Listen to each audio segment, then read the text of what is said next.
Hello everybody, welcome back to HardReset.Info channel. Today I'll show you how to easily move the robot Hutt DDC5 sideways using your remote.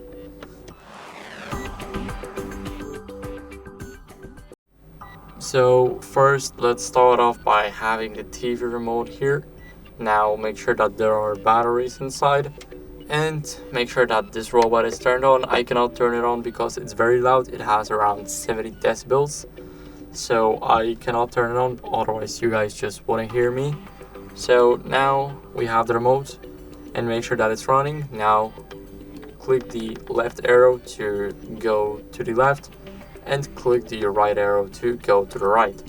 So this is how you guys can easily do that. Thank you guys for watching. Make sure to leave a like, subscribe and a comment.